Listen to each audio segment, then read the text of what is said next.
നിത്യസ്നേഹം എന്നെയും തേടി വന്നു. നിത്യമാം സൗഭാഗ്യം തന്നുവല്ലോ. ഹീനനെന്നെ മെനഞ്ഞല്ലോ കർത്താവിനാ മാനപാത്രവുമാ.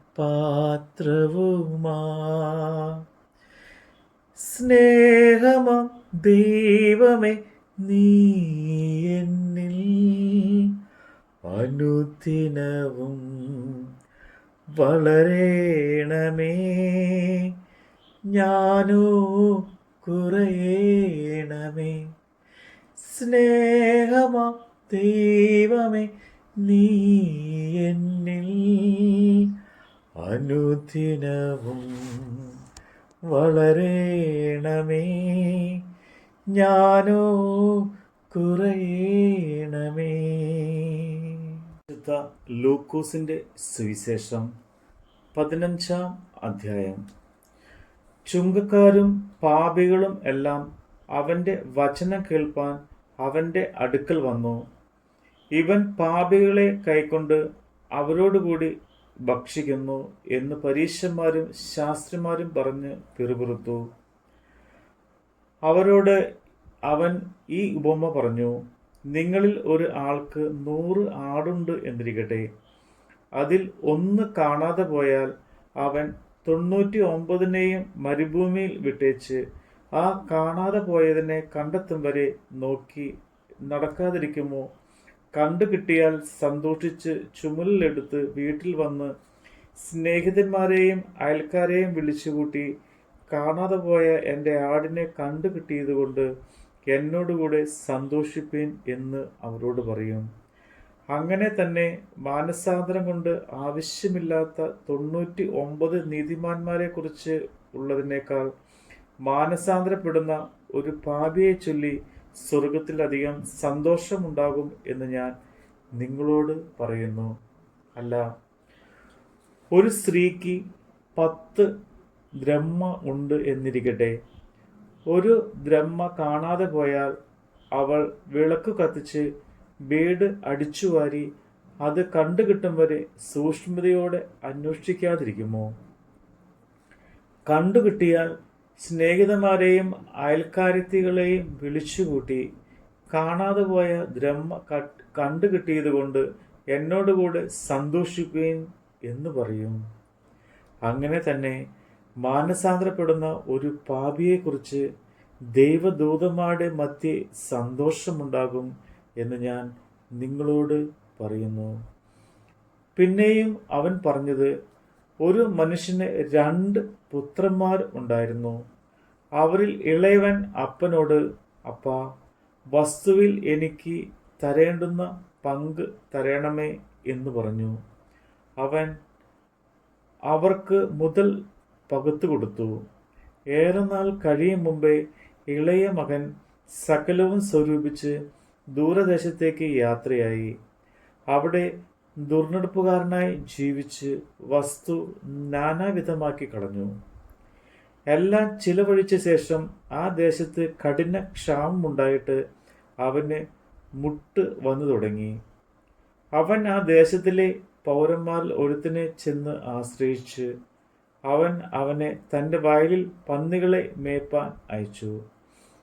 പന്നി തിന്നുന്ന വാളവര കൊണ്ട് വയറ് നിറപ്പാൻ അവൻ ആഗ്രഹിച്ചു. എങ്കിലും ആരും അവന് കൊടുത്തില്ല. അപ്പോൾ സുബോധം വന്നിട്ട് അവൻ, എൻ്റെ അപ്പൻ്റെ എത്ര കൂലിക്കാർ ഭക്ഷണം കഴിച്ച് ശേഷിക്കുന്നു, ഞാനോ വിശപ്പ് കൊണ്ട് നശിച്ചു പോകുന്നു.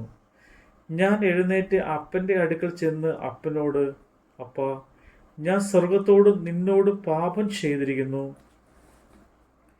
നീ ഇനി നിന്റെ മകൻ എന്ന പേരിന് ഞാൻ യോഗ്യനല്ല. നിന്റെ കൂലിക്കാരിൽ ഒരുത്തനെ പോലെ എന്നെ ആക്കണമേ എന്ന് പറഞ്ഞു. അങ്ങനെ അവൻ എഴുന്നേറ്റ് അപ്പൻ്റെ അടുക്കൽ പോയി. ദൂരത്തു നിന്ന് തന്നെ അപ്പൻ അവനെ കണ്ടു.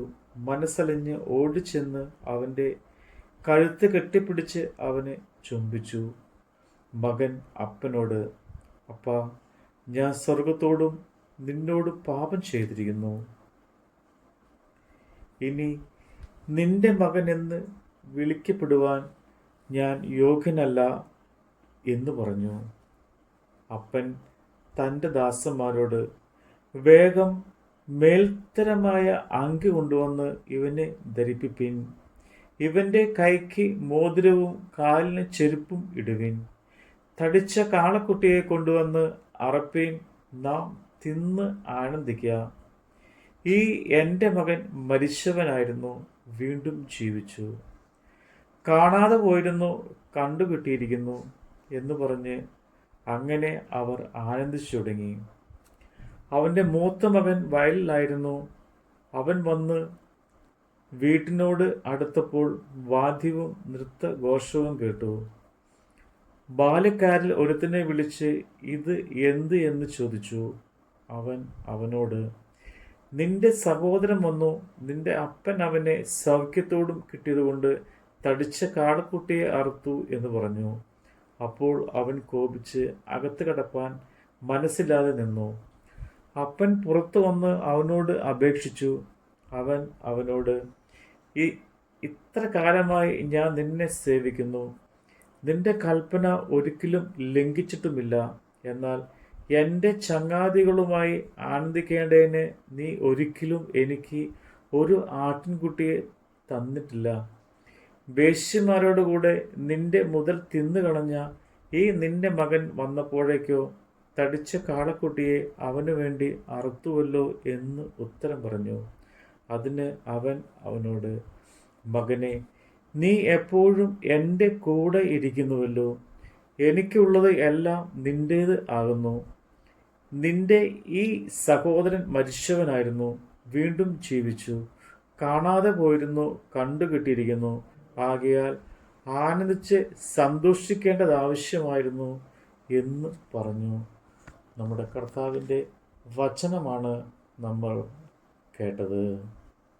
ലോകത്തിൽ ഞാൻ ദരിദ്രനായിടിലും നിൻ സ്നേഹം മതിയെനിക്കാശ്വാസമാ. ദൈവസ്നേഹം എന്നെയും ആത്മാവിനാ